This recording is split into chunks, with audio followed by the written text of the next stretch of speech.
Is drinking raw milk safe like RFK Jr. suggests? Can you reduce a glucose spike if you eat your food in, quote-unquote, the right order? I'm registered dietitian Abby Sharp. I host a nutrition myth-busting podcast called Bite Back with Abby Sharp, and those are just some of the questions I tackle with qualified experts on my show. There is so much food misinformation and disinformation out there, and it can feel impossible to know what's real and what's BS. On Bite Back, my goal is to help listeners create a pleasurable relationship with food, their body, and themselves, which in my opinion is the fundamental secret to good health. Listen to Bite Back wherever you get your podcasts. Billions more for Ukraine and reopening the door to India on the sidelines of the G7. This is Now You Know. I'm Rob Snow. The answers you need from the people in the know. This is Now You Know with Rob Snow on News Radio. So long, Kananaskis. That is it for another G7 summit, and Donald Trump wasn't much of a factor. There was really no news about any deal between Canada and the United States that would end the tariffs, and Trump left early. He said to deal with the tense situation in the Middle East. But that does not mean there weren't newsworthy developments with a Canadian angle. Ukraine's leader, Volodymyr Zelensky, was invited to this summit by Prime Minister Carney, and Zelensky is leaving with a promise of billions of dollars in fresh Canadian aid, $4.3 billion in all. There will also be new sanctions on Russia. Prime Minister Carney said Canada's support for Ukraine is unwavering. We underscored the importance of using maximum pressure against Russia, who has refused to come to the table. The president has led unconditionally to come to the table in search of peace. And maximum pressure includes financial pressure, and Canada is announcing today several measures, sanctions, first and foremost, against a number of individuals in Russia, against over 40 entities in Russia and beyond that are trying to contribute to the evasion of sanctions, the sanctioning of over 200 vessels in the shadow fleet that Russia is using, again, to try to evade these sanctions. That's the first thing. The second is we are providing additional military assistance, drones, helicopters, broader munitions, over $2 billion worth of assistance directly to Ukraine. And thirdly, we are dispersing the next tranche of the loan based on the frozen Russian assets, over $2 billion as well. Zelensky thanked the Prime Minister and said his country is ready for peace negotiations and a ceasefire. And I'm here, and thank you for the military package. It's important for our soldiers to be strong at the battlefield, to stay strong out until Russia will be ready for the peace negotiations. We are ready for the peace negotiations, unconditional ceasefire. I think it's very important, but for this we need pressure. And of course I want to speak with Prime Minister today about sanctions, additional sanctions, and thanks for the real unwavering support from your side, from all the Canadians to our people. Before today's announcement, and since the beginning of 2022, the federal government has committed almost $20 billion in support to Ukraine. Also on site in Kananaskis, India's Prime Minister Narendra Modi, as large numbers of Sikh protesters took to the streets of Calgary. India-Canada relations have been ice cold since former Prime Minister Justin Trudeau said he had credible evidence that agents of Modi's government were involved in the murder of a Sikh activist. Canada expelled diplomats over the matter. India then withdrew its high commissioner from the country and expelled Canadian diplomats. But now, new Prime Minister Mark Carney seems ready to turn the page. Excellency, Prime Minister, it's a great honor to host you at the G7. India has been coming to the G7, I believe, since 2018 in Biarritz with our French partners, and it's a testament to the importance of your country, to your leadership, and to the importance of the issues that we look to tackle together, from energy security, from the energy transition that you're helping to lead, to the future of artificial intelligence, to the fight that we have against transnational repression, against terrorism, against other factors, and the work that we can do together. And it is my great honor to have you here. With the aid of a translator, Prime Minister Modi said he believed Canada-India relations are extremely important. India and Canada should work together and achieve win-win cooperation in several areas. Canadian companies have invested in India in a big way. Indian people have also invested in Canada in a big way. We both stand for democratic values. Together, we can strengthen democratic values. We can strengthen humanity. If we work together, optimally utilize all our resources, we can work for the welfare of the entire humanity. And I'm extremely confident that we'll be able to do this task. Excellency, congratulations on a grand victory on this election, and I'm sure under your leadership, we will be able to work together in a positive way and take India-Canada relationship forward. In a statement, the Prime Minister's office said Canada and India will designate new high commissioners with a view to returning to regular diplomatic services in both countries. At his post-summit news conference, there were many questions for Prime Minister Carney about the final communique from all the leaders and whether statements about the war between Russia and Ukraine were watered down at Washington's request. There would be things that some of us, Canada included, would say above and beyond what was said in the chair's summary, but the recognition of the importance of the initiative of President Trump to achieve a lasting peace, absolutely agreed. That we are resolute in pursuing all options to maximize pressure on Russia, including financial sanctions, agreed. That we recognize that Ukraine alone has committed to an unconditional ceasefire, agreed. And that we all agreed that Russia must do the same. On the Modi invitation and the potential of a restoration of diplomatic ties, journalists wanted to know if Carney even talked to Modi about the murder of the Sikh activist. We have had a discussion, the Prime Minister and I, about the importance of having the law enforcement to law enforcement dialogue, which is not just dialogue, cooperation directly. The importance of addressing transnational repression, as I noted, including when we met, and obviously there is a judicial process that's underway, and I need to be careful about further commentary. So that's it for this G7 summit. With the stunning Canadian Rockies as the backdrop, next year's scenery for the G7 will feature the alpine resort town of Evian, France. I'm Rob Snow. This is Now You Know. This is News Radio.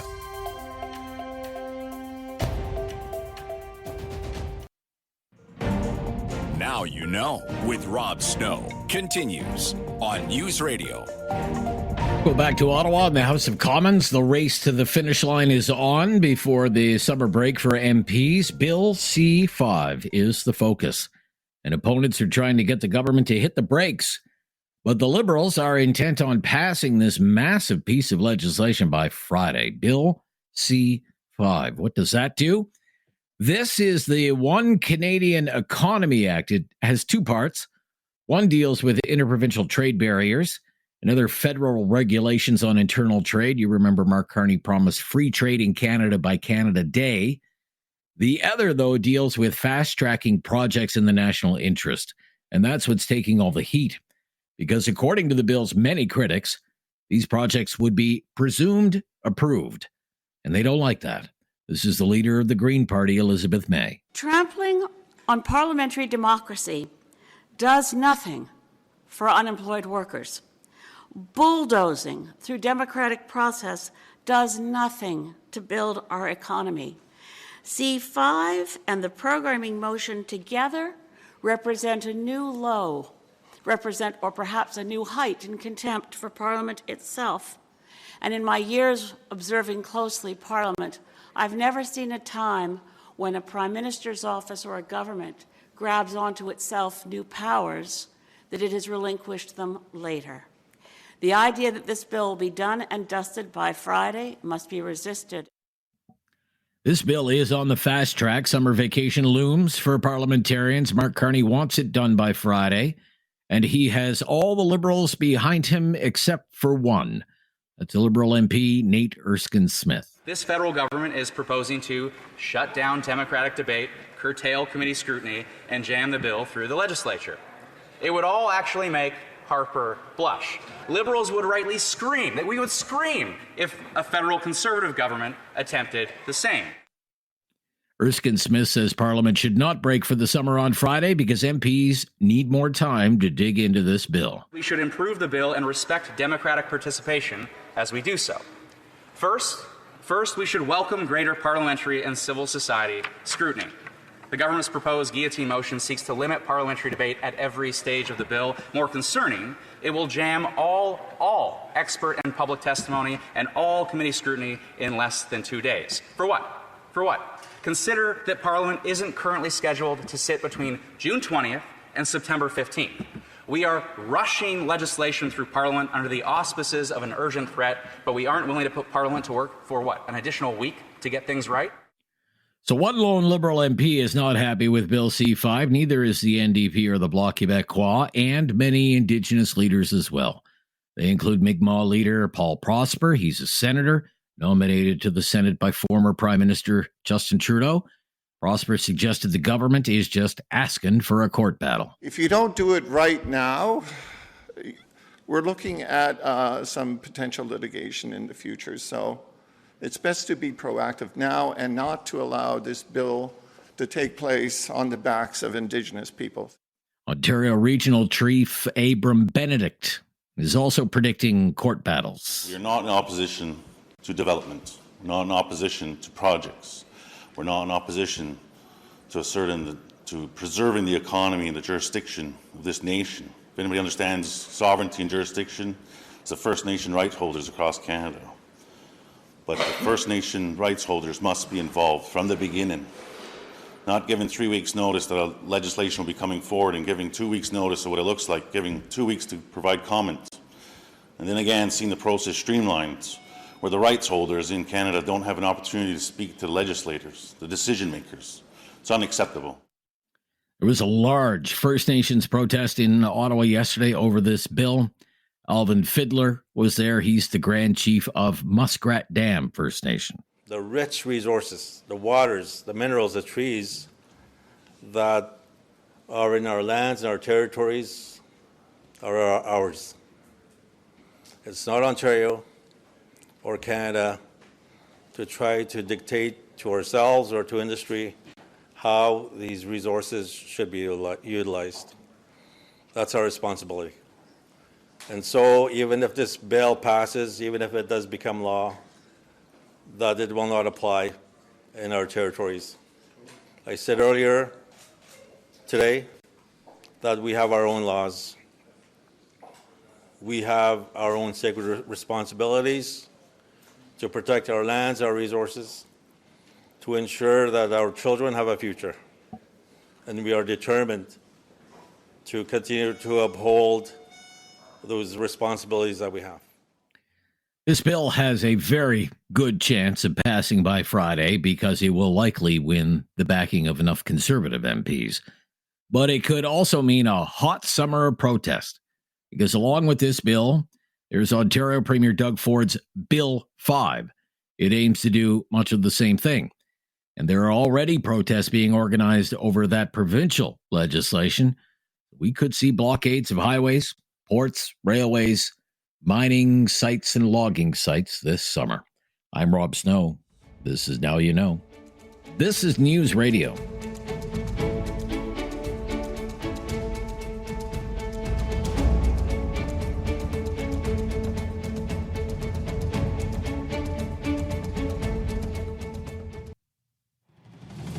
Now You Know with Rob Snow continues on News Radio. The rain's going to continue. And now they're knocking on Dynasty's doorstep. The Florida Panthers back-to-back Stanley Cup champions. That was the final call of this hockey season, and that's it. The Florida Panthers, winners again, and repeat winners of the Stanley Cup.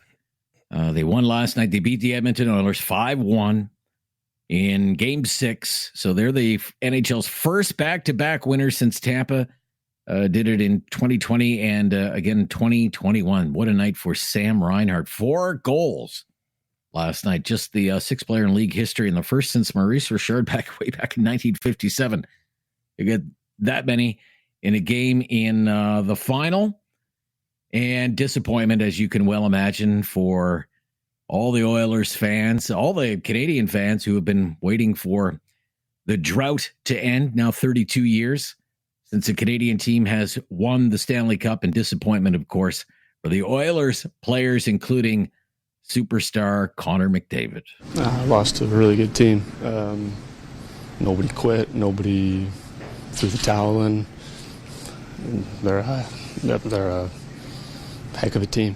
You know, the Stanley Cup champions back-to-back for a reason. What's the difference in the series? I mean, obviously their forecheck was great. They tilted the rink. They were able to kind of stay on top of us all over the place. Never really able to generate any momentum up the ice. You know, we kept trying the same thing over and over again, just banging our heads against the wall. So. And what a series for Brad Marchand, a trade deadline pickup for the Florida Panthers. Longtime Boston Bruin, had an incredible playoff run and Stanley Cup final. He was expected to be in the running for the Conn Smythe Trophy. He didn't win that, but he called the win a pretty special feeling. Yeah, it's a feeling you can't describe. It's been a long time and a lot of ups and downs. And considering where we are right now, and where the season started, I never could have imagined this. It's a pretty special feeling. Yeah, Brad Marchand last won the Stanley Cup back in 2011 as a Boston Bruin. The player winning the Conn Smythe Trophy, Sam Bennett, an outstanding Stanley Cup final and playoff, and was almost at a loss for words. It's hard to describe. I mean, this is way harder than I thought it would be to win, and to win twice was, I mean, we put in so much work for this, and I'm so proud of this group. I mean, it's incredible, the team we have here. So I'm so proud of all the guys, and I mean, it's the best feeling in the world. I don't know how else to describe it. Sam Bennett. So, as I said, Canada's Stanley Cup drought, 31 seasons and 32 years. You have to go all the way back to the Montreal Canadiens over the Los Angeles Kings, that epic series way back in 1993. And teams in the U.S. Sunbelt have won it 5 of the past 6 times, 4 of them in Florida. I'm Rob Snow, and if you're ever looking for a podcast of our show, now you know with Rob Snow, there's a great new mobile app that will help you hear our show when you want to. Listen live, listen to the podcast. It's called the Seeker app. That's Seeker, spelled Seekr, and it has all kinds of exclusive audio that you won't hear anywhere else. News, music, and sports, and you can download Seeker for iOS or Android. That's Seeker, spelled Seekr. And now you know with Rob Snow is on Apple Podcasts or wherever you get your podcasts. Coming up right after the news at the bottom of the hour, we'll recap once more what happened. What are the big takeaways from the G7 summit in Kananaskis? Pretty good reviews for Prime Minister Mark Carney as the host and the chair of this summit, but still lots of questions about quite a few things, including his decision to resume more normal diplomatic ties with India. We'll also talk about this bill that's on the fast track through the House of Commons, this bill C5 about projects in the national interest and why the Liberals are so intent on getting this done before the House breaks for the summer. And how should Pierre Poilievre spend his summer? It looks like he'll be spending his summer in by-election mode, trying to win back a seat in the House of Commons by the fall. All just ahead on Now You Know. This is News Radio.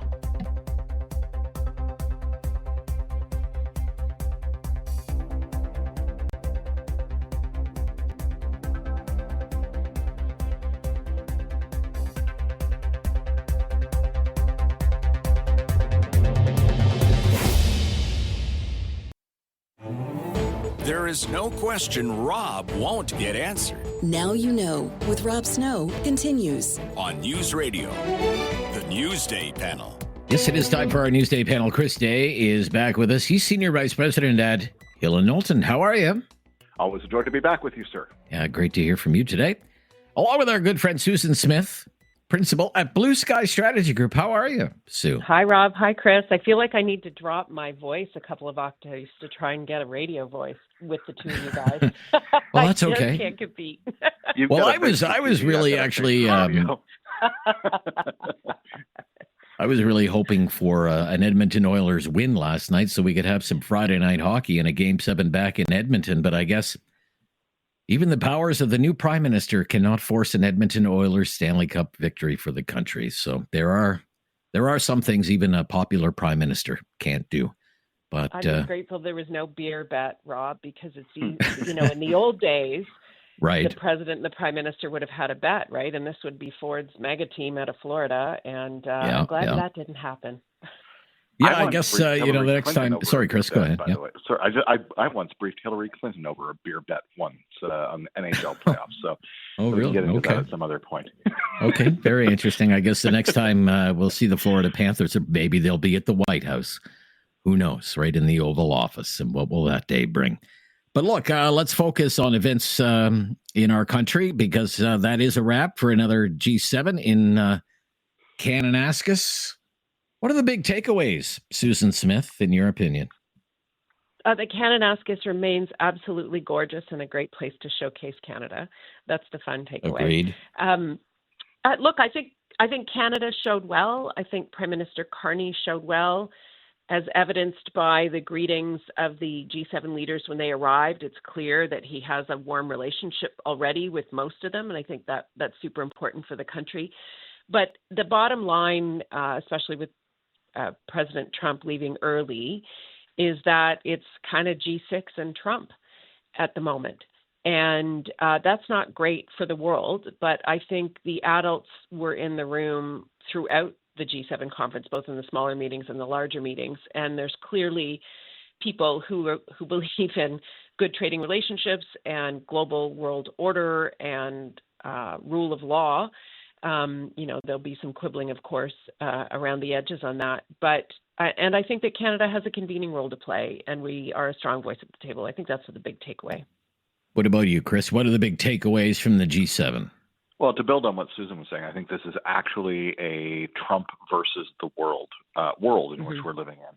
And, all of the sort of bilateral and multilateral organizations and agreements need to come to terms with that. We're seeing that on our, North American trade agreement. We're seeing it on our bilateral trade agreements with the U.S.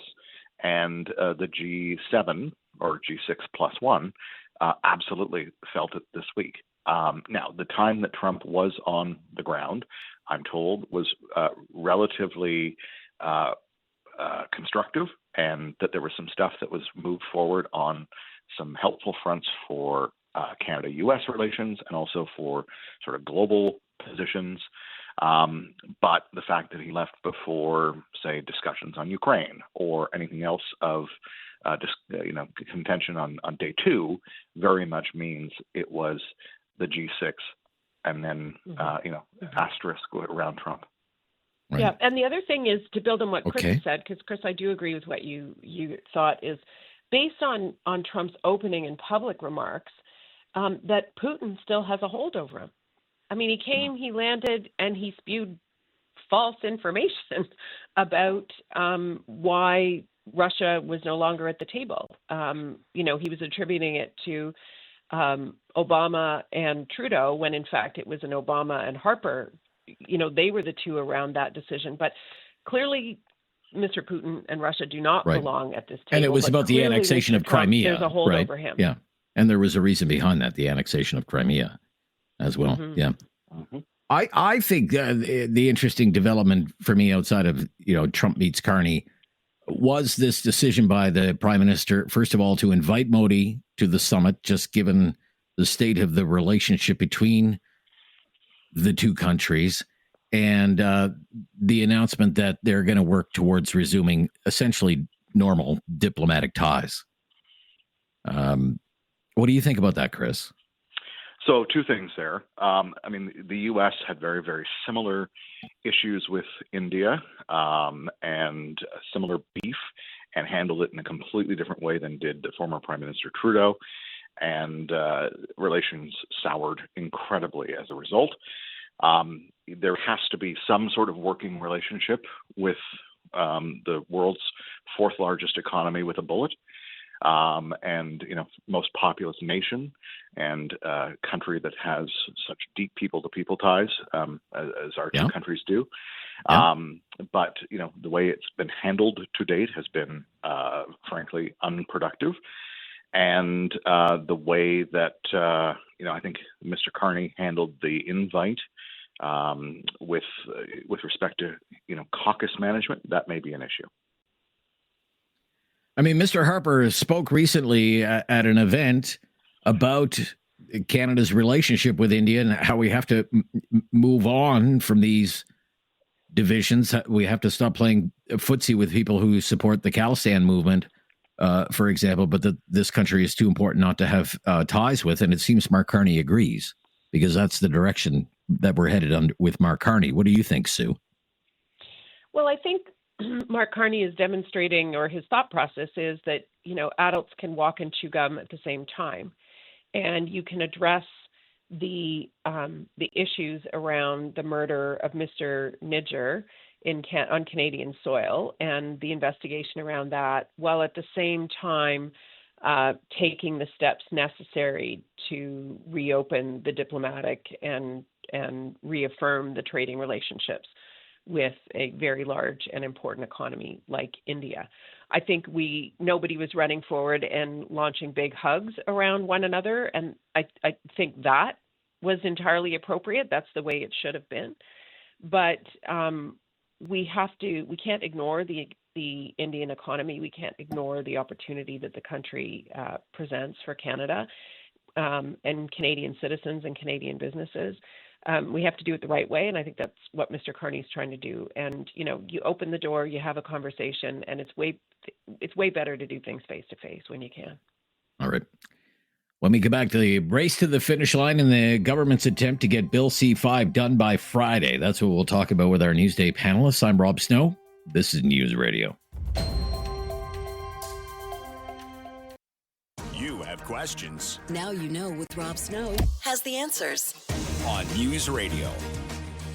Our Newsday panel today features Chris Day, Senior Vice President at Hill & Knowlton, and Susan Smith, Principal at Blue Sky Strategy Group. Susan, what do you think is going to happen between now and Friday with the government's Bill C-5? Yeah, Bill C-5 is a bill. I'm going to read the name of it because I actually printed it and read it. It's called an act to enact the Free Trade and Labor Mobility in Canada Act and the Building Canada Act. So it's a two-pronged bill. One, it's designed to get projects built faster, and the other, it's designed to improve labor market mobility for skilled people going back and forth across the country, which I think is what we need to get the country going. So it's an important piece of legislation. It is being moved through the House quickly, but I do think it will pass. The Conservatives are supporting it because I think people see that we have to find a way to stop project approvals taking 13 years and speed up the way that it can be done. The bill includes provisions for Indigenous consultation. It's explicit all over about that, but it gives the government power to accept one provincial. If there's a provincial environmental assessment, then that's deemed acceptable at the federal level, and vice versa. So I think it's long overdue legislation. I do think it will get through the House, and then it's being studied at what they call the Committee of the Whole in the Senate, where the Senate's already looking at it. Okay.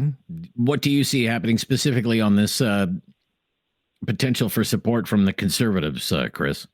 I think this bill answers a lot of what Conservatives and Canadians were asking for from the previous government for a long, long time, and that is to start building big things again and not make it so regulatorily, if that's a word, make the regulatory framework so overbearing that big things can't get done or won't get done or become prohibitively expensive to get done. So this is a course correction that was promised during the election campaign.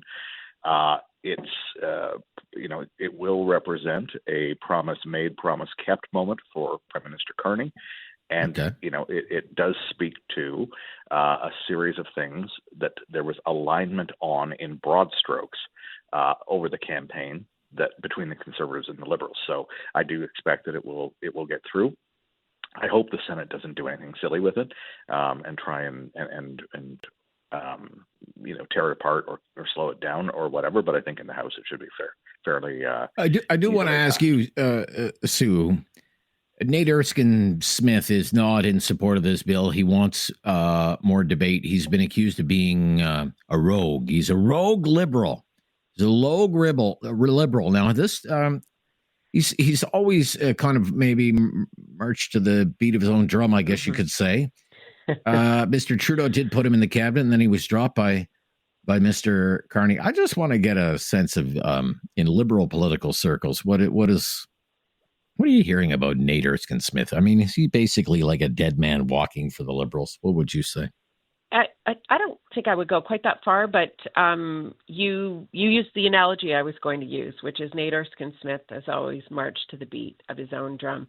He wasn't going to run again, and then he was persuaded to stay with a seat, I think, a seat in cabinet. He was in, I believe, Mr. Carney's war cabinet, but he didn't make the cut for the post-election cabinet that we have now. Right. I'm told he was very disappointed. One of the people sort of that was vocally disappointed about not making the cut in cabinet. Well, he spoke out about it. They're allowed to speak up. They're allowed to speak up, and they're meant to speak up. And because he's not a cabinet member, he's perfectly entitled to do so. But that's only one. And Parliament will speak, the House will speak, the bill will get studied, the Senate will study it, and I think the best piece of legislation will be the result at the end of the day from that. Okay. Let me ask you one final thing, just on this bill, C5. Big protest yesterday on Parliament Hill. Lots of chiefs there from lots of First Nations. They've been doing news conferences on Parliament Hill all week about this, including alongside environmental lawyers and Elizabeth May, New Democrats, Bloc. But it's really the First Nations leadership in the country that is really upset about not only this bill, Bill C5, but Bill 5 in Ontario, which is a very similar bill. It looks to fast track projects in Ontario, the big one being the Ring of Fire in Northern Ontario.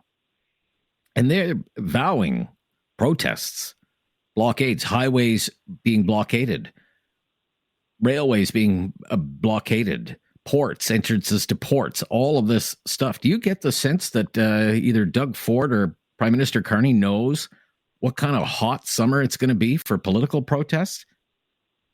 Chris, why don't you take that one? It's going to be rocky in the summer. I'm telling you, get ready for it. So, I mean, to Sue's point earlier on, there are provisions in the piece of legislation, C5 at least, that speak directly to Indigenous engagement. And I do think that Indigenous economic reconciliation, if done meaningfully, can be the tide that rises all boats. And so I think that some of the opposition that we've seen to date is perhaps,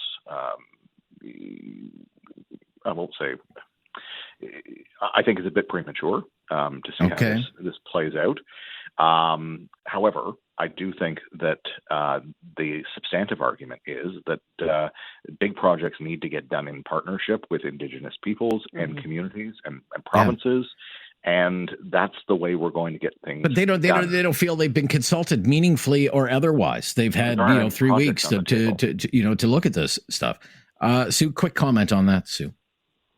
Chris just said it. There aren't any projects on the table. And what increasingly the first question is in Ottawa as you advance things are what are the consultations with Indigenous communities that you have done to date? And increasingly for these major national or these projects of national interest, the table stakes are Indigenous equity participation or the opportunity for Indigenous equity participation in them. So not just, sure, we've talked to the impacted communities, but the encouragement is for projects to come forward that have Indigenous proponents, like people who are also partners. The government, the other thing Mark Carney has introduced is, or they've doubled the amount of the Indigenous Loan Guarantee Program. It's up to $10 billion now. So they can take equity stakes in these projects, right? Yeah. Big equity stakes. No project will go ahead without Indigenous consultation. And ideally, no project goes ahead without Indigenous involvement, because there's a way different approach to coming forward in partnership with communities. All right, we'll be right back. It's our Newsday panel. This is News Radio.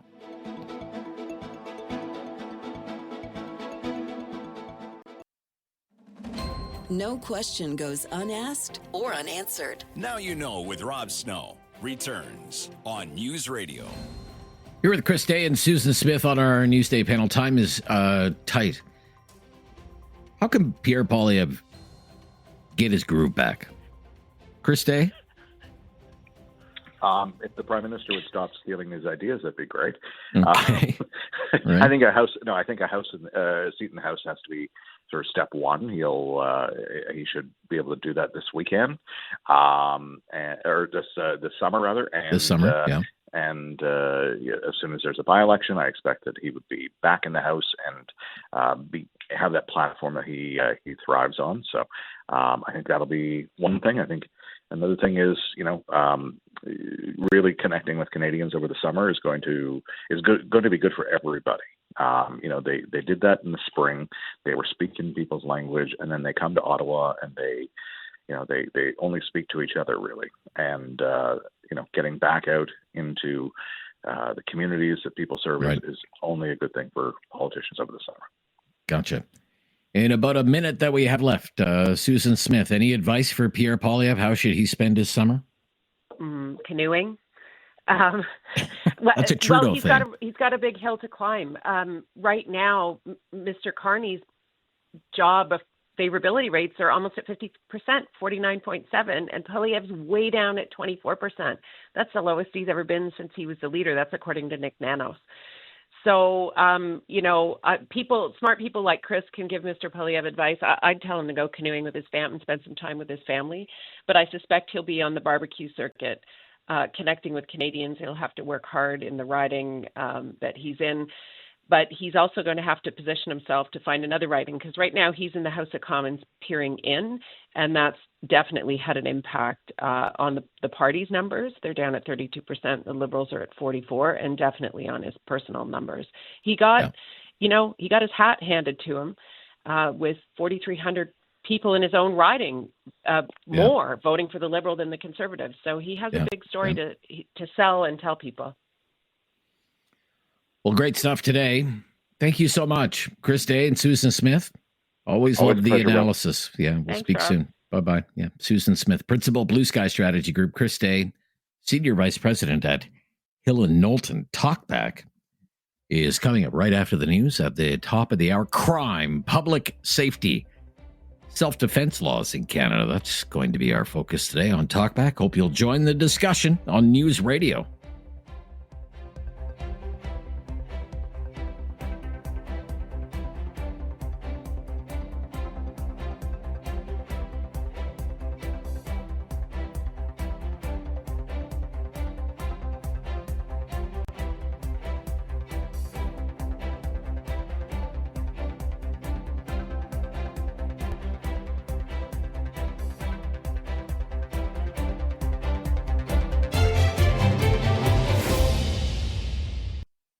It's time to talk back.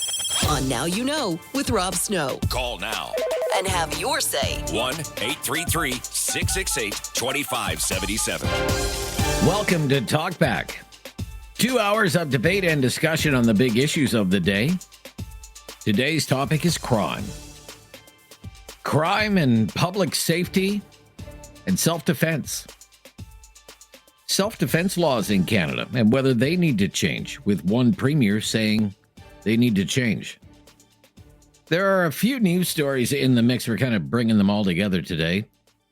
They all have to do with crime, and we want to know what you're seeing in your own communities. First of all, what you think some of the issues are, what you think the government should be doing about the criminal justice system. So let's just start with a few questions as conversation starters. Like this one. How would you describe the situation with crime where you live? How would you describe the situation with crime where you live? What are you seeing? What are you hearing? What do you know?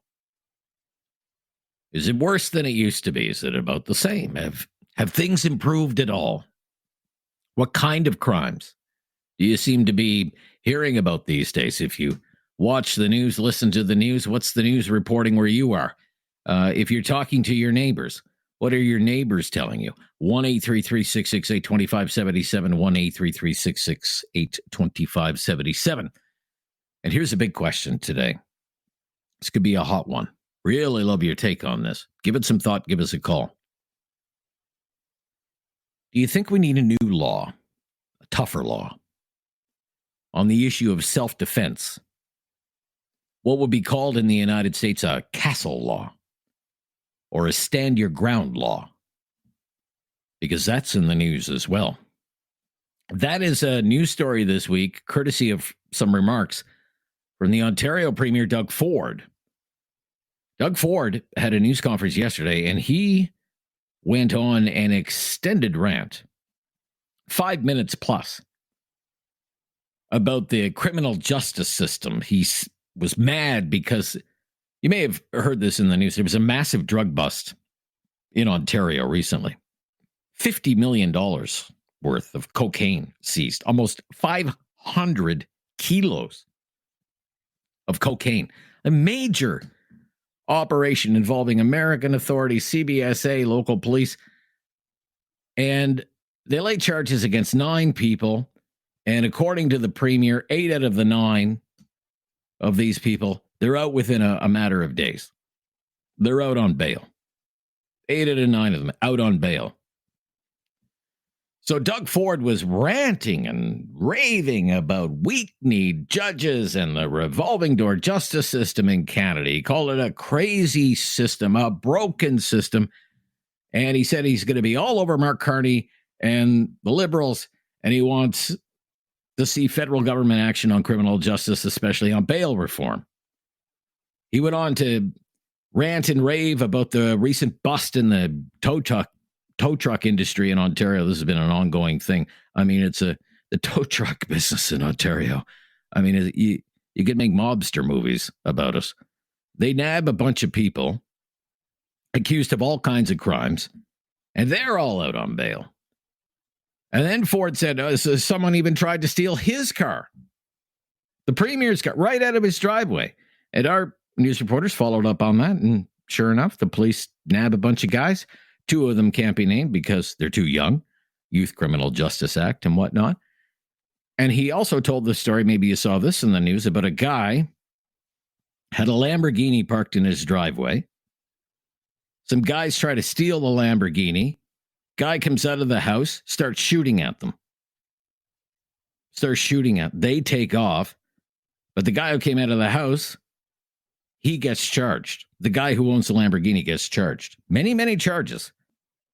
Discharging a firearm, possession of a weapon for a dangerous person, careless storage of a firearm, unauthorized possession of a prohibited or restricted firearm. So he had a gun that he wasn't supposed to have. Doesn't sound like an angel, really. But the Premier joked and said he would hold a fundraiser for him to help pay his lawyer's fees. But this is a hot topic that we have for you today, and I really want your opinion. The most provocative thing of all the things that Doug Ford said yesterday was that there should be castle laws in Canada, or stand your ground laws. Let's listen to Doug Ford on this one yesterday. Castle laws, or what are known as stand your ground laws. Did you hear about the guy that these thugs came up, ready to steal his car? They're all in their masks and everything. So I guess he was a hunter or something. He shot up in the air. I don't recommend that, by the way. But he gets charged. I got to find out this guy's name and number and I'm going to hold a fundraiser for lawyer fees for him. He should get a medal for standing up. It's like down in the U.S., we should have the castle law. Someone breaks into your house, and I know any of these people here, someone breaks in your house and they're coming after your kids and you're coming after your spouse, you're going to fight like you've never fought before. You're going to use anything that you have, be it weapons, baseball bats, knives. You're protecting your family. These thugs shouldn't be coming in there. Now, I'm going to tell you a story, probably get in trouble for this. You want to hear about stupid criminals? Have you ever seen that show about stupid criminals out there? That's good. He wants stand your ground laws or castle laws, but that's not how it works in Canada. We don't have that as part of our criminal law. What would be called the castle doctrine? Your home is your castle. This idea, someone breaks into your home and you have the right to use force, even deadly force, to protect yourself, your family, your property. And you're not even required to retreat, even if there's a safe route for you to escape. You don't have to run away. You can stand your ground and defend your castle. Doug Ford says we should have a law like that in Canada. We don't. Should we? Should we? What would you say? 1-833-668-2577, 1-833-668-2577. If you've never called us before, just mention that, and we'll make your call a priority. We'd love to hear from you today. We're talking about crime, law and order, public safety, and self-defense laws in Canada, and whether there should be a change. Whether your home is your castle and you should be able to stand your ground. Let's start there. See what the day brings. All the phone lines are open right now. For the Wednesday Talkback, I'm Rob Snow. This is News Radio.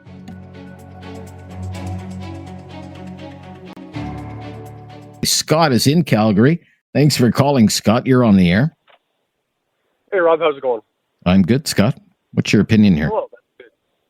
I think you should be able to defend your house or anything you have without fear of repercussions from people who,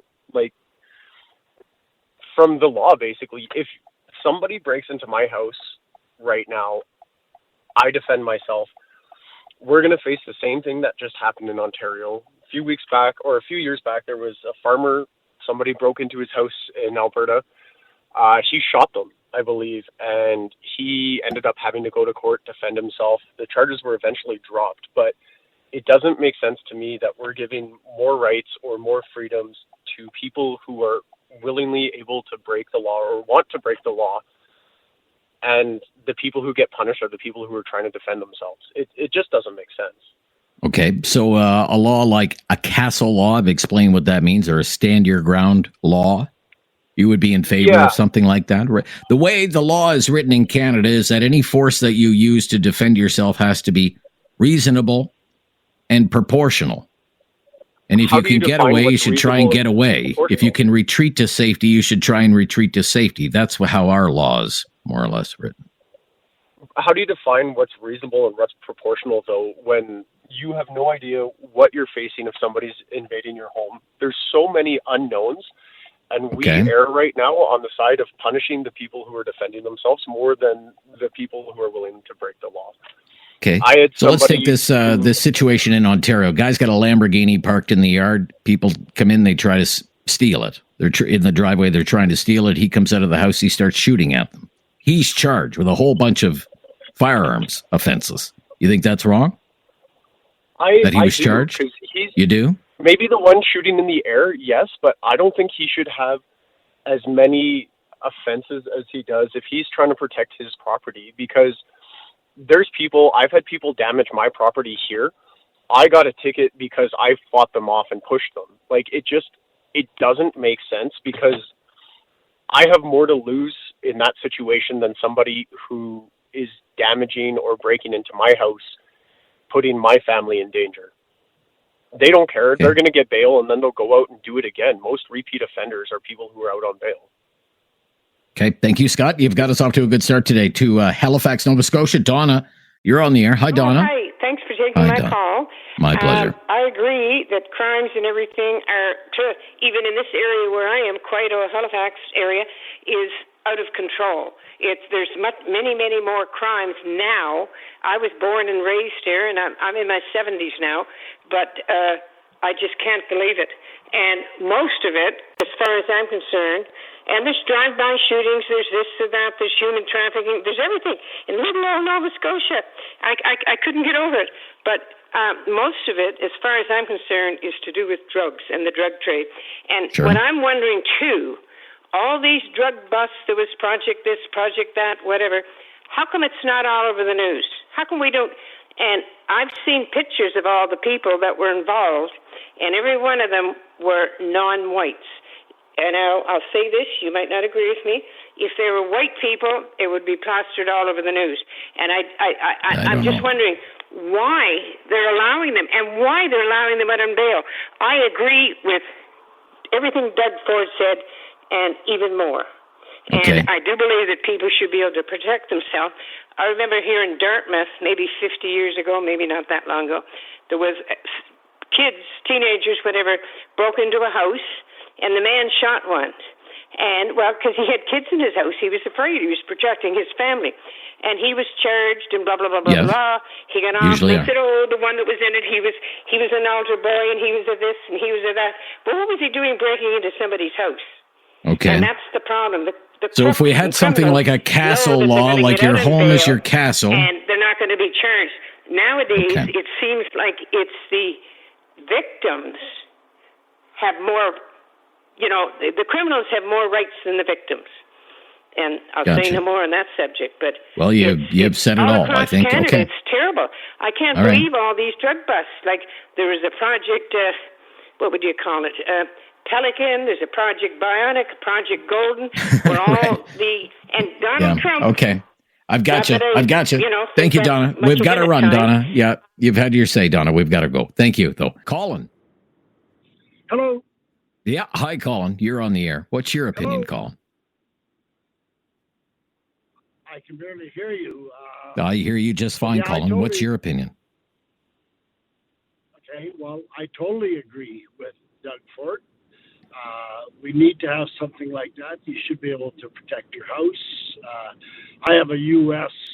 Frame of mind, I guess, when it comes to that. I used to live in the United States. You can protect yourself, which I think is just normal for any person to want to protect your family. So I totally agree, and I hope we do get a law like that. Okay. You would support, say, a change to the criminal code. Right now, the any force that you use in defense of your property, even in defense of your own life or your family, has to be reasonable and proportional. And it would be up to maybe a judge or a jury to decide that. And it's quite likely that if it was deemed to be excessive at the state of the investigation, you would face a criminal charge, whether it's a murder charge or an assault charge or a manslaughter charge, whatever the case might be, depending on the outcome of whatever happens. You want that toughened up? Yeah, well, I don't know. I think if it's in your home, someone intrudes there. Like I know if someone come into my home, I would shoot them, law or no law. My family would be safe and I'd be in jail. But well, let's say you did that. Let's say you did that.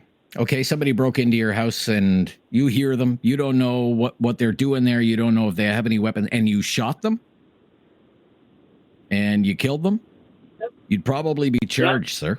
You'd probably be charged, and you'd probably be convicted too. Yeah, and that'd be okay. You'd be but okay my family with that? would still be safe. Yeah. Okay. My family would be safe. I'd go to prison, big deal. But the criminal would be dead. And that's the way our justice has to go because we're way too lenient. Way too lenient. Okay. All right. Very interesting. Okay. Thank you. Not surprised to hear that opinion today. And I'm not advocating one position or the other, but this is a very provocative thing for a political leader to say. And this is a pretty powerful political leader in Canada. We're talking about the Ontario Premier here. And he says, castle law. Your home is your castle. Stand your ground laws like you have in deep red states in the United States, we need those laws in Canada. That's according to that premier in Ontario. I'm just wondering how popular that opinion is today. 1-833-668-2577. More of your calls after the news on News Radio.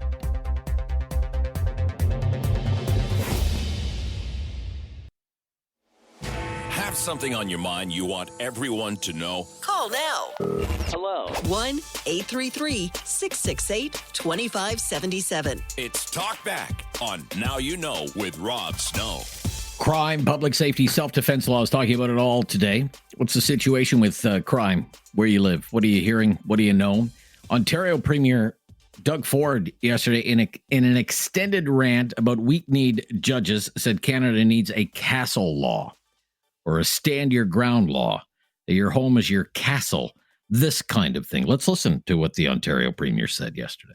Did you hear about the guy that these thugs came up, ready to steal his car? They're all in their masks and everything. So I guess he was 100 or something. He shot up in the air. I don't recommend that, by the way. But he gets charged.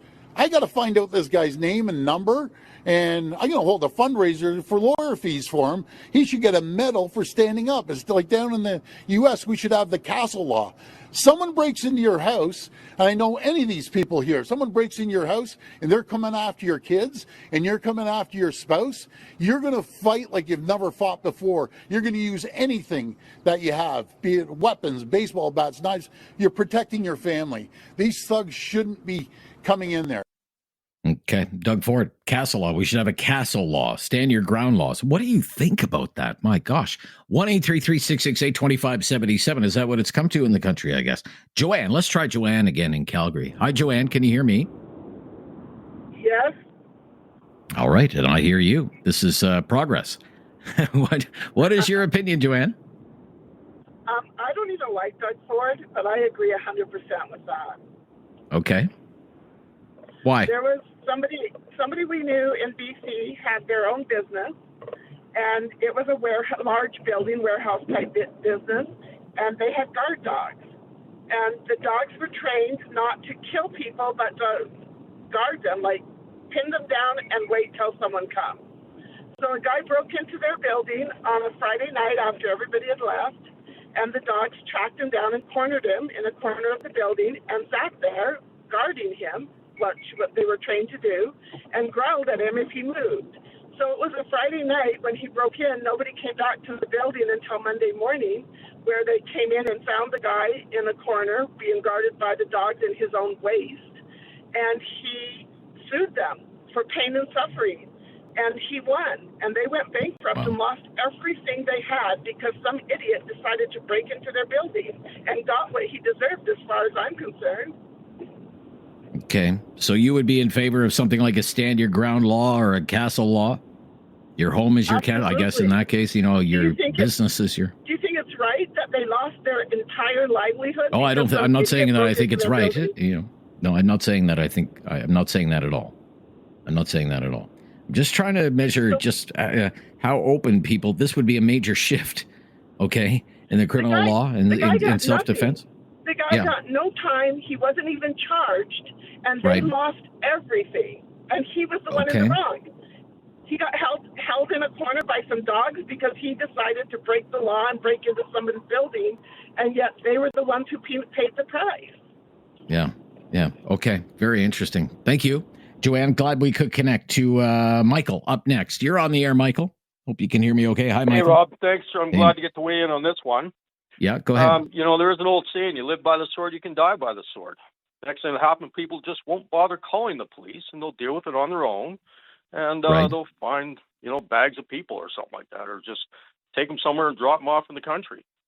It's ridiculous. Okay. People, they work, they earn. If someone's willing to kick through a locked door, they get what's coming to them. Okay, so you would be in favor again? Just asking 100%. You would be 100%. Okay, 100%. Yeah. Okay. They got what's coming to them. Yeah. Okay. So, finally, Rob Ford said something good. So, I mean, being able to use excessive force or especially deadly force to defend yourself, very, very limited in this country. Like very, very limited. And if someone But breaks you don't into know your if home, it's deadly or not until you're in it. yeah. Well, I'm just telling you the way it works now. Between you or them, who's going to I win? understand this. Yeah. Okay. And this Someone house, breaks into your home kick now. in the door. There's dogs. Yeah. Get past them. Well, you're coming. Okay. You know. All right. Like, it's too bad, and it's too bad that they just let them out and go do it again. And what about the little old lady lives down the street that they kicked in that door and they harmed them or hurt them? They can't defend themselves. Sometimes they got to put them away. All right. Thank you, sir. Thank No, you, sir. thank you. I have been doing some of my own reading about this, trying to give myself a crash course on this. It can be quite complicated, especially if you don't have a legal background. You're not a defense lawyer or a crown prosecutor. But as I told the caller, being able to use force to defend yourself, especially deadly force, very limited. Even if someone breaks into your home, you can still be charged if the Crown thinks that the force that you used to defend yourself was excessive. And any force that you use to defend yourself has to be reasonable and proportional. That's the big part of it. And heaven forbid, if anyone ever found themselves in this position, you would probably hear those two words a lot: reasonable and proportional. Another term that might come up, duty to retreat, which means if someone breaks into your house and you can retreat to a safe place, wherever that is, you should do that. As opposed to this idea in some U.S. states where you have the right to stand your ground. So even though Doug Ford says, well, we should have a castle law in Canada, the fact is we don't. That's just not how it works. The laws can always be changed. And I think what Doug Ford is saying, well, why don't you change that law? And bail reform. To Halifax, Jay is on the line. Hello, Jay. How you doing, Rob? I'm good, Jay. How are you? Oh, pretty good, man. Great to hear it. 100% agree. You should be able to defend your home and your family and your belongings. Okay. But you think you have to think, right? What are the police response times? You get woken up in the dead of the night. Someone kicks your door in. Yeah. You call 911. How fast Yeah. are the police going to be there? Especially if you're in a rural area. Well, that was going to be my response. That depends where you live. If you're maybe in a high rise in downtown Halifax, maybe it doesn't take too long. I've often commented to David that where I live, it's so rural, I could drop dead in the driveway. They wouldn't find me for days, sir. So, exactly. Yeah. So, there's things you got to think about with these castle laws, right? Like, yeah. And also, if you're a firearm owner, which I am, okay, I know the laws, right? Right. Yeah. If someone breaks into my house and I have time to unlock my firearms out of the safe, load them, and go after somebody in my house, well, that takes a long time. Yeah. Especially if they're in a different room or somewhere in the house, right? So In you a have safe, to have a loaded sure. firearm ready in your home, which you are breaking the law. If you do that, you're breaking the law. Exactly. Because that So would be most considered law-abiding- careless storage, right? That would be considered careless storage, right? Exactly. Right. So firearm owners are probably the most vetted and law-abiding you can get in our country because of the laws we have to follow to keep our property. And, someone's not going to break that law just to defend themselves. Some people might, but you're definitely going to get charged with some firearms offenses if you do that. So as a firearms owner, I mean, I'd really like your take on this guy. He's got a Lamborghini in the driveway. Now, some people are like, why are you parking your Lamborghini in the driveway? It's a Target. Okay. Yeah, if you got a Lamborghini, you probably should have a garage to put it in. Right. So he, he thinks he believes that there are thieves trying to steal a Lamborghini. He comes out and he starts shooting, and he's accused of now discharging a firearm, possession of a weapon for a dangerous purpose, careless storage of a firearm, which you mentioned, but also this unauthorized possession of a prohibited or restricted firearm. Does that suggest to you that he had guns he wasn't allowed to have? Yeah, he probably used a handgun, which he wasn't allowed to own. Right. Yeah. and had it loaded. So I do have my restricted firearms license, which I am allowed to own handguns, but I have to keep those so locked up in my house. I would never, ever be able to use them in the event of a home invasion or someone stealing my Lamborghini. Right. Okay. It would take me 10 minutes to get it unlocked and loaded and ready to go. Right. Well, I know Premier Ford says, well, I'd like to do a fundraiser and raise money for that guy. I think there might be more to that story than meets the eye, but well, yeah, if he got charged with that, he broke a law. So, he's not a law-abiding firearms owner, right? Right. So right now, any force,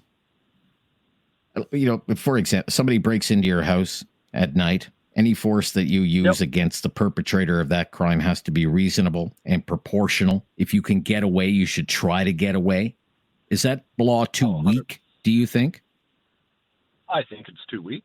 You should be able to... think it's too weak. I mean, in the heat of the moment, do you think? Are you thinking logically, or are you thinking, I have to protect myself? Right, and my family, and my children. Does this guy have a gun? Does he have a bat? Does he have a knife? Does this person, what are they here for? You're not thinking. You're just thinking, I have to protect myself. Right. And people don't think straight when they're thinking about that. Even police, when police have to draw their firearm and shoot at somebody, they're in the heat of the moment. They do things, Yeah. And they don't realize what happens till after it's done, right? Right. Yeah, and then the real paperwork begins. Too. All right, Jay. Thank you. Thank you, Jay. Very good call. Yeah. Great to have the perspective of somebody who owns firearms and what it would actually be like to be in that position. It's not like the gun is right there at the bedside table, He makes a great point there. Ben in Waterloo up next. Hi, Ben. Hello. Hello, Ben. Yeah, can you hear me okay, Ben? Yep, thanks for taking my call. Yeah, my pleasure. Your thoughts, Just please. One little thing to add to Jay's point. If you're not thinking logically, maybe you shouldn't own a gun, because that's when you have to be thinking. That's the wrong time to be using emotion or fear. Okay. My story is, I used to have a neighbor years ago. They had a son who had Down syndrome. And this young man, he went through a phase where he would get confused and sometimes end up in the wrong home.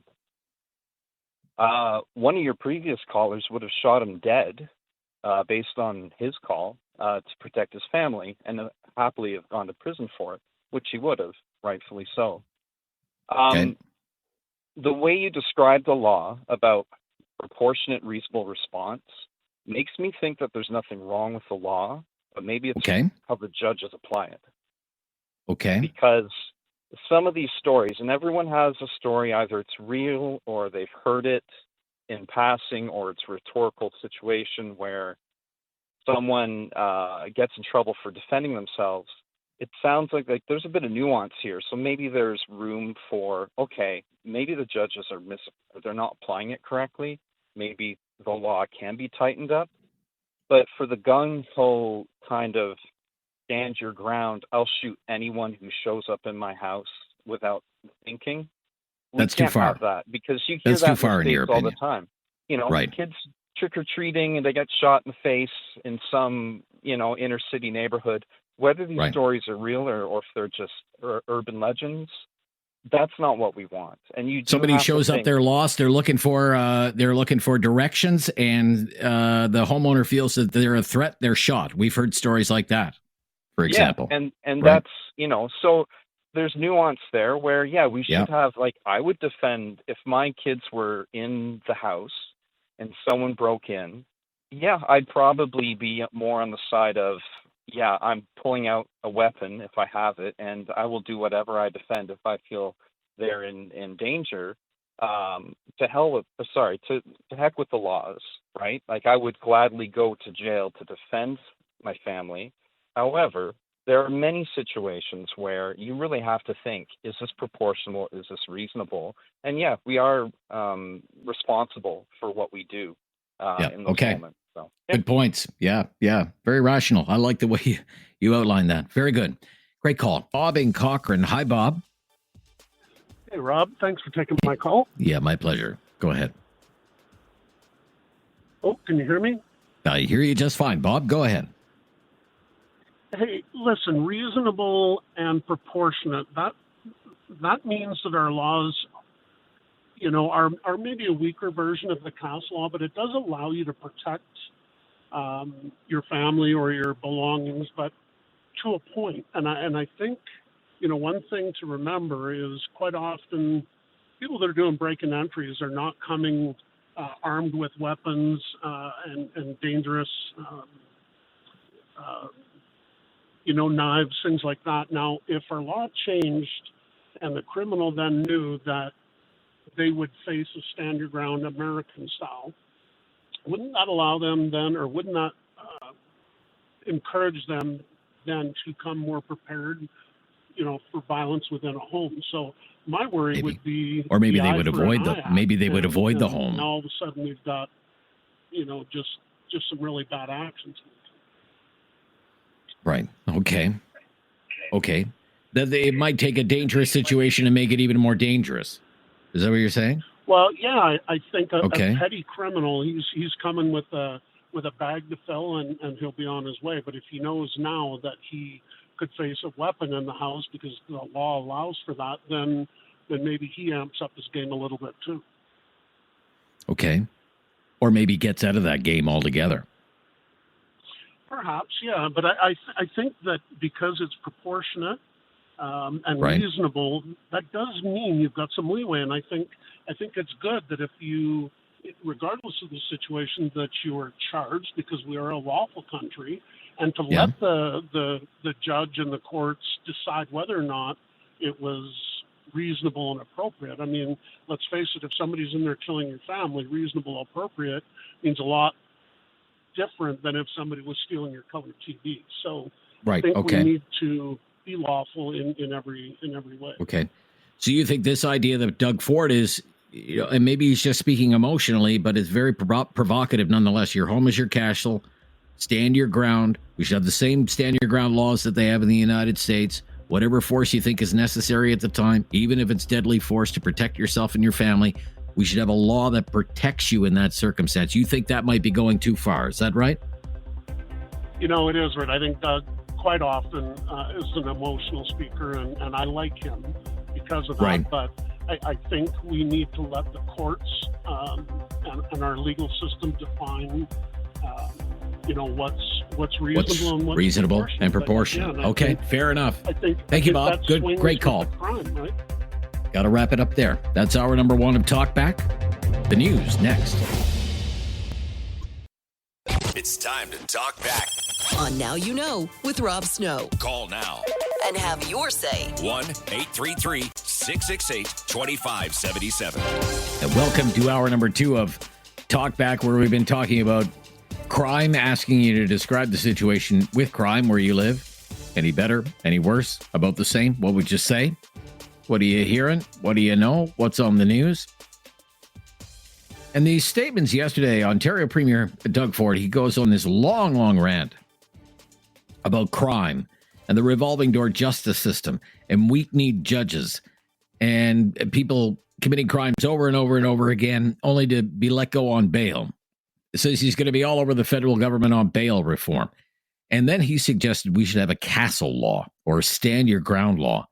They have these laws in most of the U.S. states. This idea you can stand your ground. Your home is your castle. You should be allowed to use whatever force you think is needed, even if it's deadly force, to protect yourself and your family. And there's broad immunity if you do that in many U.S. states.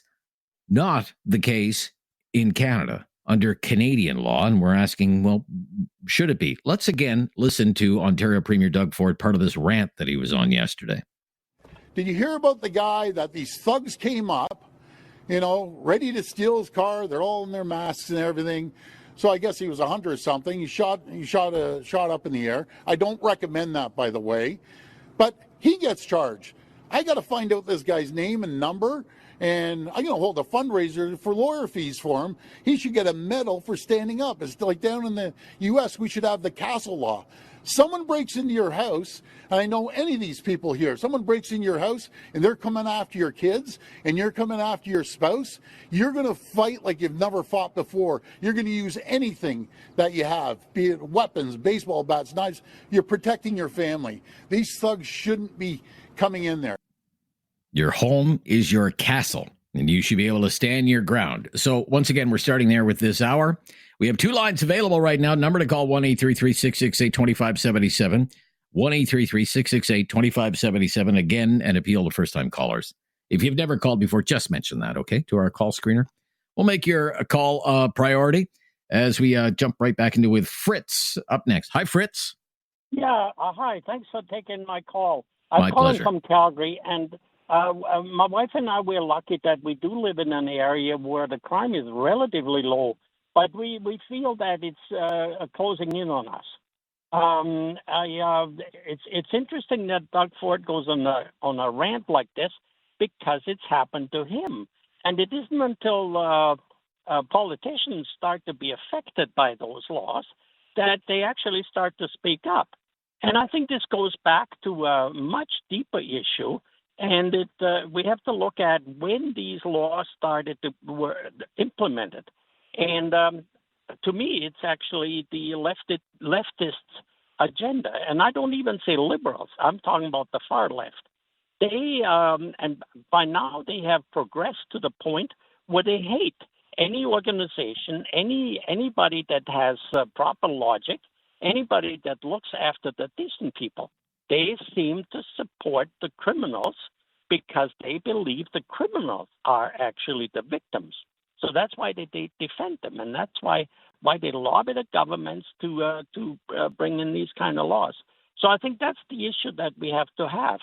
And we are the silent majority, and we have to learn to speak up and go after the governments to change things. Until that happens, it's not going to change. You know, we thought that Poilievre was going to win the election, and then somehow it changed because the left, and in this case I talk about the liberals as well, they sent a message to people that was very appealing, and then we've already seen some lessening of what they promised. So that's my comment, and I'll get off the air. Well, Fritz, if I may ask you a question, Fritz, if I may ask you a question before you leave, if I may ask you, okay? I explained in the first hour, I'll repeat it again for new listeners here in the second hour, how the law is working in Canada right now. Someone breaks into your place. If the Crown thinks that the force that you used to defend yourself, your family, was excessive, you could be charged with a crime. And if you used deadly force, heaven forbid, the ability to use deadly force to defend yourself, very, very limited. And what would have to be weighed is whether any force that you used was reasonable and proportional, and whether you had the opportunity to get away, what they call retreat, if you had a duty to retreat. Okay? Was that an option for you? They would weigh all of that, and you might be found guilty of a crime. Do you think that is too weak of a self-defense law in Canada? Yes, definitely. You do. If it happened to me, there's no limit that I would enforce on my ability to take the person out. And I'll tell you, I would not just stop in trying to disable the person. I would go for the full kill. We had a prima that when we had the BSC scare, he said, shoot, shove, and shoot. What is it? Shoot, shovel, and shut up. And that would be my approach. So yeah, absolutely. Yeah, I feel that's my way to protect my spouse, and no law is going to get in between that. And I disagree with the caller that said, well, they could then be more prepared to cause more harm. Yeah, that's the odd one. But in the States, there's very little evidence that happens. There's way more crooks that get what they deserve because they have the laws that you can defend your home. Castle laws, stand your ground laws. Okay. Yeah, I'll go over how those work in the United States in this hour of the program. Thank you for your call, Fritz, and we're off and running. Yeah, hour number 2. Tim, up next in Calgary. Hello, Tim. Hello? Yeah. Hi, Tim. Share your opinion, please, on the topic. Yes, thank you very much. You know what had happened here is that they're describing Mr. Ford's rant. It's not a rant, it's reality. It's unfortunate that the system in Canada has come to the stage that it is. I know a fellow that lived in a gated community in the United States. 3 individuals broke into his residence. They had firearms, and the end result was that he killed the 3 individuals. And what he said was he didn't phone 911.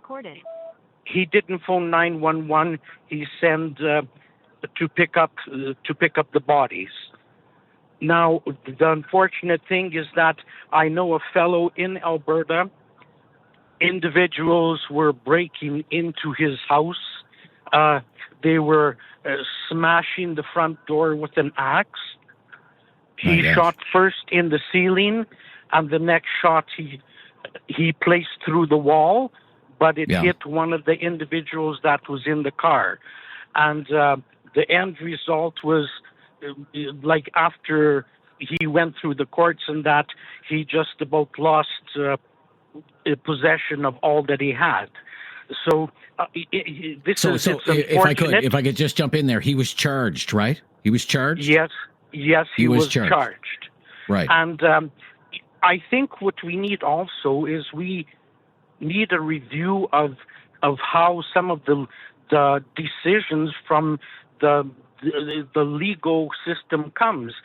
There's a few years ago in BC where they pulled over a vehicle and they found drugs in there, like hundreds of thousands of these ecstasy pills.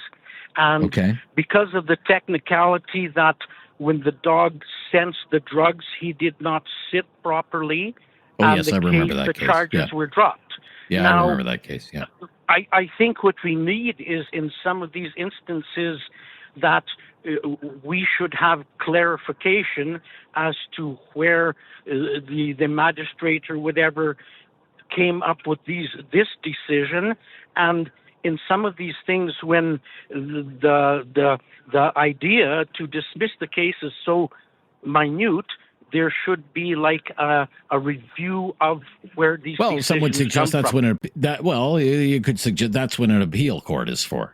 Certainly, you'd have the Superior Court, the Appeal Court, you get the Supreme Court of Canada, right? Yeah. Actually, I can't say that this should be censored, but I knew a member of the that was an officer. This was 30 or 40 years ago, and he said if it does come to a situation where you have to use a firearm, if you are forced to, then in his opinion, you're much better off to ensure that this individual is deceased, because it's going to, if he still is alive and if he's going to testify, then financially they will destroy you.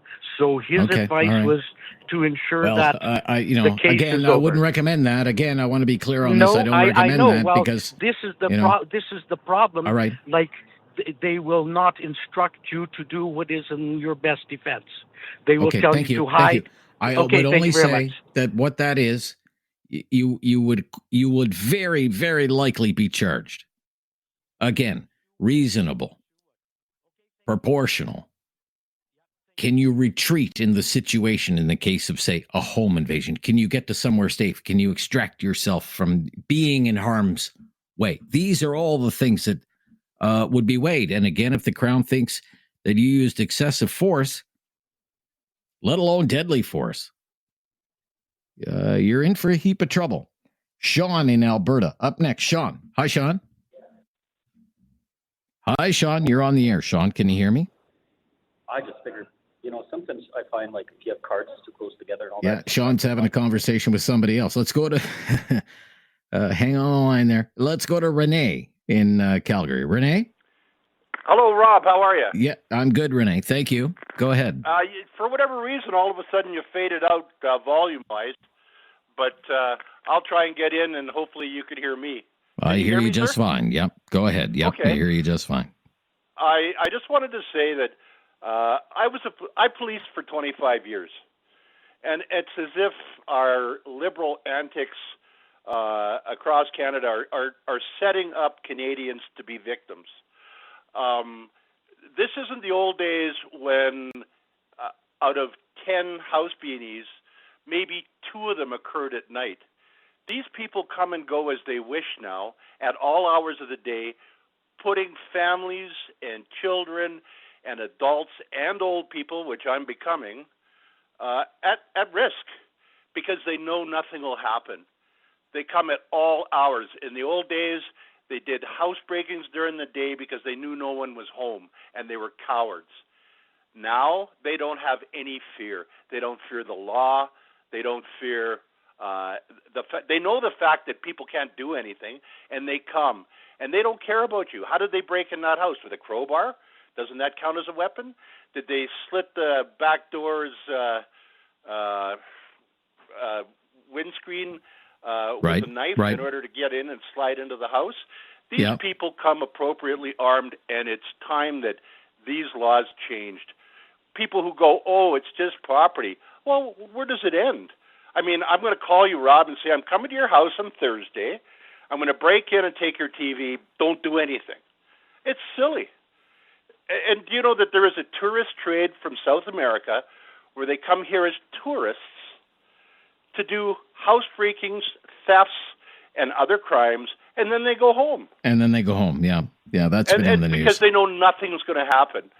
So the Crown Prosecutor's Office has really got to be changed, because you got to remember what type of people got the job, because number one, nobody else wanted it, because you don't make any money as a Crown Prosecutor, so they get a bunch of leftovers from what would go to an extraordinarily Well, again, that's a topic for another day. That's a topic for another day, and I don't want to go. It all builds together, right? Because in the end, they won't let you defend yourself because of their ideals, not because of what was necessary at the time. Gotta go. A little over time here. Thank you for your call. Appreciate it. It's a very popular opinion today, your opinion. Crime has been the topic of the day, and a lot of people want to talk about Ontario Premier Doug Ford suggesting Canada have a castle law, stand your ground law. That's not the case in Canada. Nathaniel is up next in Cambridge, Ontario. Hello, Nathaniel. Hi, Nathaniel. Hello. I have Nathaniel. 3 things. One,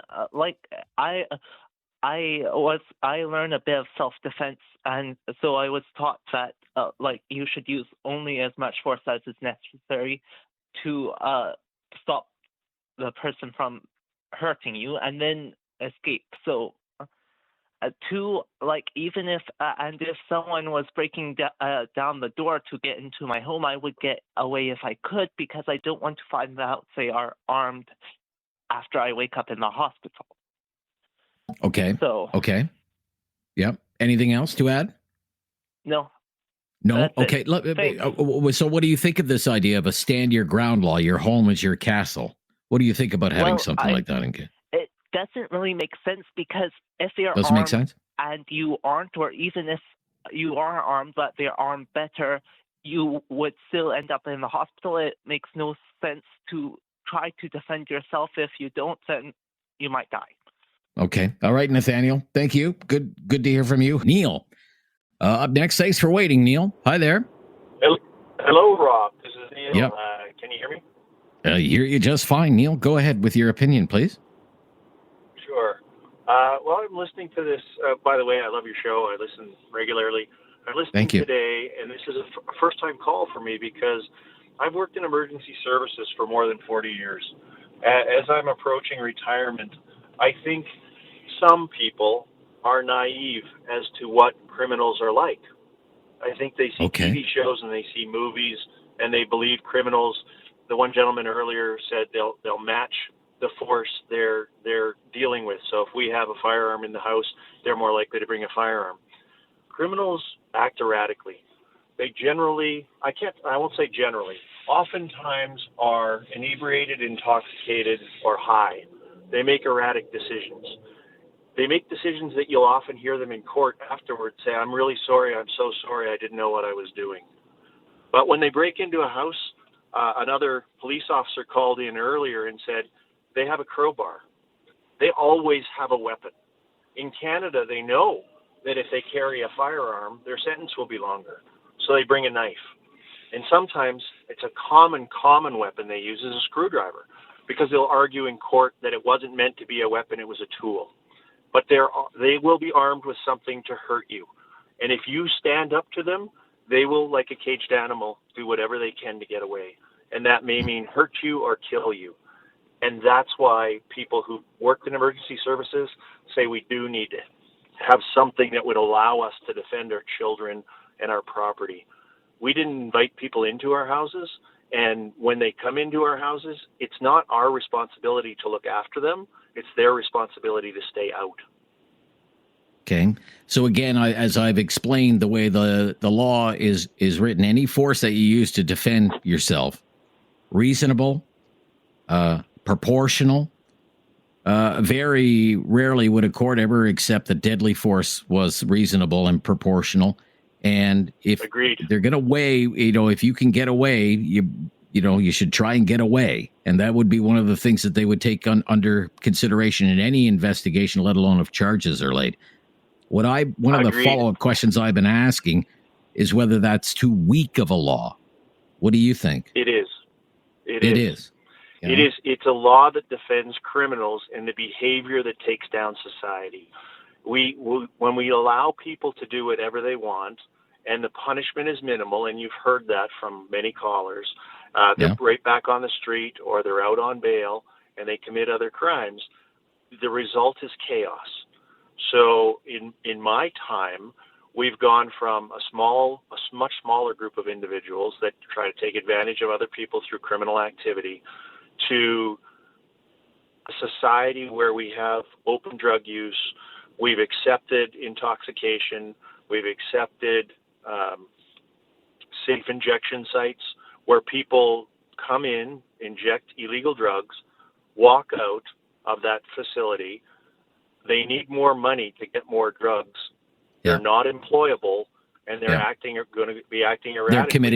They're committing crimes. They're committing property crimes. They commit crimes. They commit crimes, and they do it with the intent to get something they can sell to get more money. Oftentimes, and if you're in their way, they're going to try and escape. Okay. All right. Thank you so much for your call and for your experience and your service to the community. So really appreciate your insight today. Summer up next in Calgary. Hi, Summer. Oh, hi there. Yeah, hi, Summer. What do you think? Rob, this is my first time. I appreciate your call. Yeah, you're welcome. So I don't know if there was any other women that were contributing to the conversation, but I support Castle Law. As a woman, I believe I have the right to feel safe in my home without being told I should react more responsibly than the criminal. So in the face, especially in the face of danger, why is the burden placed on the potential victim, especially the women? Also, I want to say that being a criminal is a choice. And so when someone breaks into my home, they're just not violating a boundary, Rob. They're triggering a survival response. Right. When the body is frightened, it doesn't calmly calculate, it reacts. Now, I've also been thinking about this as I've been looking into this topic, getting ready for today's show. There are a number of factors that would be included in any investigation with the Crown pondering to lay charges against somebody who used perhaps excessive force against somebody doing a home invasion. Yeah, but the Crown's not there, Rob. We got to get real with that situation. I understand. They shouldn't be listen, involved. this goes. I'm sorry. It's no different than rape. If I'm not consensual to sex, if I wasn't consensual to allowing someone in my home, they shouldn't be there. Period. That's it. Gotcha. That's it. But I was thinking about this. There's no gray area. I'm sorry. There's no gray area. I'm not talking about gray areas. I'm not talking about gray areas. You're going to get what you're going to get. I understand that. But if I could, just because as you're one of the few women who have called today, one of the things that would be considered, we know intimate partner violence, for example, is a huge problem in the country. Okay? It's in the news all the time. One of the things that would be put under consideration, for example, is, well, has this suspect made prior threats or used force against somebody before, for example? Now that would go right to the intimate partner violence situation. What if it's somebody who's under a restraining order or whatever, an ex-spouse or an ex-partner or whatever the case might be? That is one of the factors that's considered in Section 34, the self-defense law. I was just thinking about that just because you called with kind of the woman's take on it. Mm-hmm. Yeah. Yeah, but we're expected to be rational and reasonable, and so bottom line, the criminal is choosing to be a criminal. Okay. They should be studied. If we're looking for solutions, this is a possible solution, because once somebody is thinking this is the easy way out, or they suffered in life, or they're just bitter about their situation, maybe perhaps they were violated when they were younger. Who knows where they're at mentally? Maybe the stress of what's going on in the world. However, they should be, what did I just say? Studied, and then we can find a solution why there are criminals in the world. Where they come from? Why is there more of them? How do they birth? Where? Well, yeah. You're into, let's study that. Sure. Let's study that, and then find a solution for that. Because that would, if you start going down the rabbit hole, where does that end? Sure. And then you're into, that's a whole other can of worms. That's a whole other show that we can, nature, nurture, all of this sort of stuff. But thank you for your call, Summer. I do have to move along, however. Eric up next in Calgary. Hello, Eric. Hey, Rob. Thank you for taking my call. My pleasure, Eric. First time caller, long time listener. Love your guys' opinions. Just on the topic at hand, I do agree with your last caller, just with just single moms.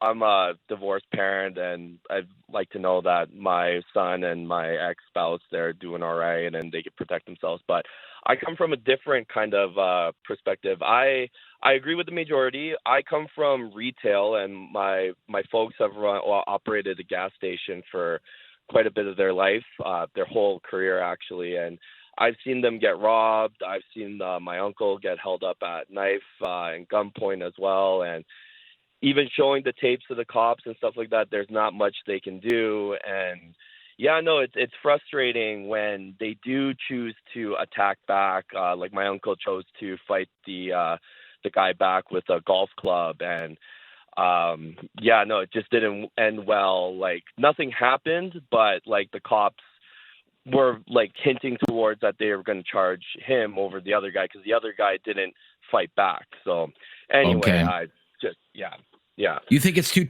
slanted, too tilted? A number of people have said it's too tilted toward the criminal and not enough against, or for the victim. Is that what you would say in your experience? I agree with that. And you do? Sorry, not to get off topic, but just about the gun laws. And I come from, I'm in outside sales, so I drive to rural Alberta all the time. But funny enough, I took a little boat trip with the friends. We took a wrong turn, and we ended up in some guy's backyard in Red Deer. And then he actually greeted us with a shotgun. And we're visible minorities, and we kind of let the guy know what the situation is and everything. And he was so nice about it. He was like, well, come on in. Like, let me figure you guys out. You guys have been walking in the water all day. Like, here's some towels. So my just general consensus is just and I took the PAL course and everything. Everyone knows like what the gun laws are and everything. We understand the consequences of discharging our guns and everything as well. So I just don't feel that no one's gonna, like, under the right circumstances, no one's going to shoot you for no reason. But like in the middle of the night, 2 a.m., sorry, it's hailing right now in Calgary. Really? Okay. Like your last caller said, like it's an immediate response. And I agree with that all right. as well. Gotcha. Well, let's wrap it up and get the latest on the weather situation out in Calgary if it's hailing there. I'm Rob Snow. It's Talkback on News Radio.